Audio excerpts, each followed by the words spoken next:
नमस्कार।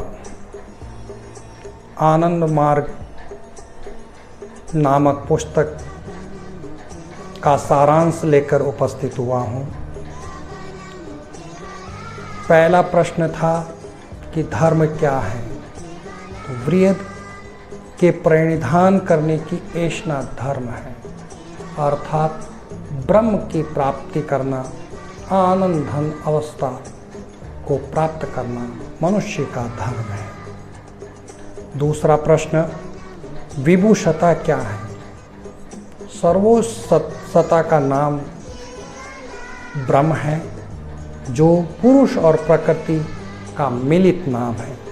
इसकी दो अवस्था निर्गुण ब्रह्म और सगुण ब्रह्म है। प्रश्न संख्या 3, जगत क्या है। सगुण ब्रह्म की कल्पना जिसको हम पंच महाभूत पदार्थ, जीव जगत और मनुष्य के रूप में देखते हैं। यहाँ ही जगत की परिकल्पना समाप्त नहीं होती है। मानवीय चैतन्य के विकास का जो प्रयास है वह भी जगत के अंतर्गत है। फिर चौथा प्रश्न है कि मैं कौन हूँ अथवा मैं क्या हूँ। तो मैंपन का बोध करवाने वाला बुद्धि तत्व या महतत्व मनुष्य है। इसीलिए आत्मा और शरीर को मनुष्य समझना भ्रम है। अहम और चित्त उसी महत की अभिव्यक्ति हैं। पांचवा प्रश्न उठा कि जगत एवं भूमा सत्ता के साथ मेरा क्या संपर्क है। तो जगत के साथ आवागमन का चक्र का संबंध है तथा भूमा सत्ता के साथ आकर्षण और बंधन मुक्त होकर परम तत्व में मिलने का संबंध है। इस आवागमन के चक्र के लिए कर्म फल, मृत्यु के बाद संस्कार और पुनर्जन्म इत्यादि प्रश्नों को समझे थे हम। छठा प्रश्न के रूप में हमारे पास में था, जगत में मनुष्य को कैसे रहना चाहिए। तो इसके लिए स्पष्टता मनुष्य को प्रकृति के नियमों का पालन करते हुए अपने चैतन्य के विकास का प्रयास करते हुए जीना चाहिए। प्रकृति के नियमों के विरुद्ध आचरण नहीं करना और चैतन्य के विकास का प्रयास करना ही मनुष्य को जगत में रहने की art of living, science of living और थ्योरी ऑफ लिविंग समझाता है।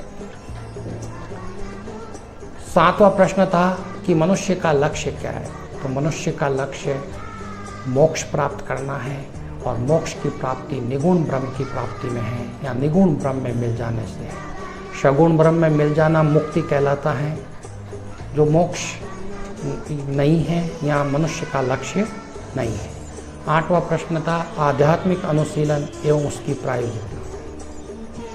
बंधन मुक्ति के लिए की जाने वाली सभी प्रचेष्टाओं को साधना कहते हैं। साधना चित्त भूमि में शुरू होती है, अहम में परिपक्व होती है और महत में जाकर समय रूप प्राप्त करती है।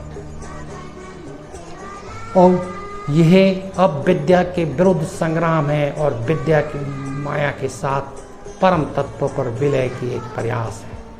इसमें अलौकिक शक्तियाँ मिलती हैं, इनका उपयोग करना निषेध बताया गया है। इनसे मनुष्य का पतन या अविद्या माया के बंधन में बंधने की संभावना है। साधना जगत में गुरु की आवश्यकता है। मुक्ति की तीव्र आकांक्षा से सद्गुरु प्राप्त हो जाएंगे और सद्गुरु एक मुक्त पुरुष होते हैं। वह इस धरती पर मनुष्य के लिए भगवान होते हैं। नवा प्रश्न था मनुष्य साधना से क्यों भयभीत होता है। तो इसका उत्तर बताया गया था, घर बार त्यागने का भय, ब्रह्मचर्य के प्रति भ्रांत धारणा का भय और धनोपार्जन में समय बिताता है और वृद्धावस्था को साधना के लिए समझना एक भय है और भोग विलास छूटने का भय।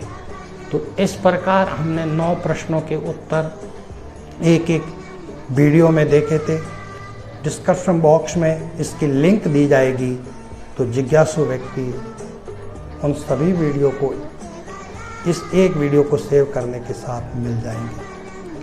अब इस पुस्तक के लेखक और आनंद मार्ग दर्शन के प्रणेता श्री श्री आनंद मूर्ति जी ने इसके संदर्भ में क्या कहा, वह अध्ययन करके हम आनंद मार्ग पारंपरिक दर्शन के अध्ययन करने के लिए सभी को आनंद मार्ग नामक पुस्तक का अध्ययन करना होगा।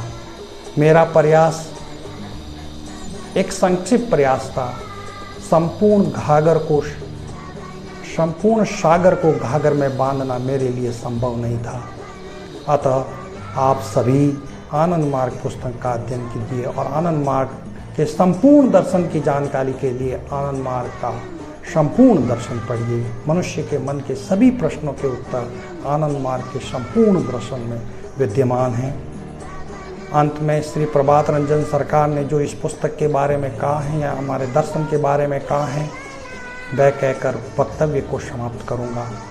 तुम लोगों का दर्शन पढ़कर लोग समझेंगे कि तुम लोगों का आदर्श कितना ऊंचा और संकीर्णता मुक्त है। मैं आशा करता हूं कि एक दिन तुम लोग संपूर्ण विश्व को इस उदार, सार्वभौमिक, असांप्रदायिक भावधाराओं में प्रेरित करके विश्व भ्रातृत्व में प्रतिष्ठित कर सकोगे। शुभमस्तु इति श्री प्रभात रंजन सरकार। तो इस आशीर्वाद के साथ बाबा ने हम लोगों को इस दर्शन को विश्व के जन जन तक पहुंचाने का आदेश दिया है। बाबा ने कहा कि मेरा नहीं, मेरे आदर्श का प्रचार करो। तो उस दिशा में हम सबको आगे चलना चाहिए।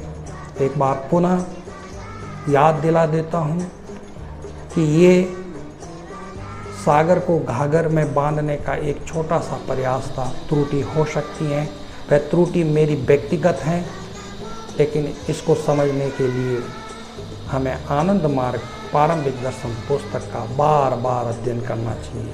यहाँ तक कि नहीं, आनंद मार्ग के संपूर्ण दर्शन का अध्ययन करना चाहिए। इसी आशा के साथ नमस्कार।